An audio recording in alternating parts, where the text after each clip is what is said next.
नमस्कार। चलिए आज एक बहुत ही मजेदार और प्यारी सी कहानी सुनते हैं जिसका नाम है माला की चांदी की पायल। देखते हैं इस कहानी में क्या खास है। सुनने में थोड़ा अजीब लगता है ना? पर हमारी कहानी की जो हीरोइन है माला, भाई उसके लिए तो यही सबसे बड़ा मजा है। तो चलिए कहानी के पहले हिस्से में चलते हैं, जो है माला के मजे के बारे में। देखते हैं कि माला को किस चीज में इतना मजा आता है और वो ये कैसे करती है।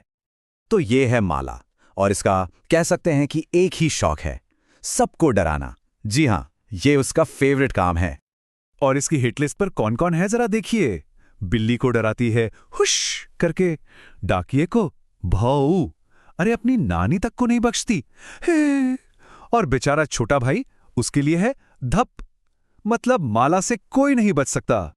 लेकिन अब कहानी में आने वाला है एक ट्विस्ट। माला को मिलने वाला है एक ऐसा तोहफा जो आप समझिए सब कुछ बदल कर रख देगा। चलिए देखते हैं। तो होता यूं है कि एक दिन माला की माँ उसके पास एक छोटी सी प्यारी सी डिब्बी लेकर आती हैं। अब जाहिर है माला के मन में तो लड्डू फूटने लगते हैं कि भाई आखिर इसके अंदर है क्या।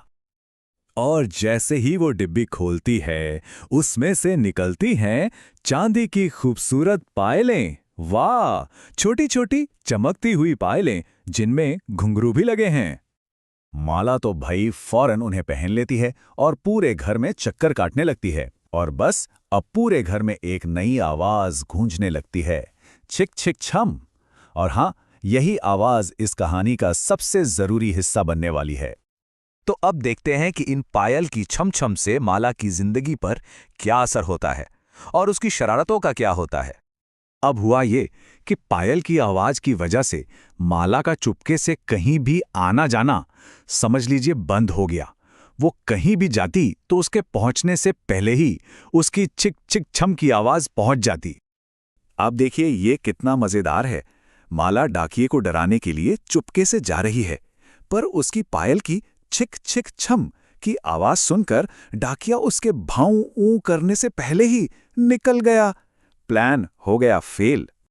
और बिल्कुल यही हुआ उसके छोटे भाई के साथ। वो उसे धप करके चौंकाना चाहती थी, लेकिन छिक छिक छम की आवाज सुनते ही छोटा भाई तो वहां से रफू चक्कर हो गया।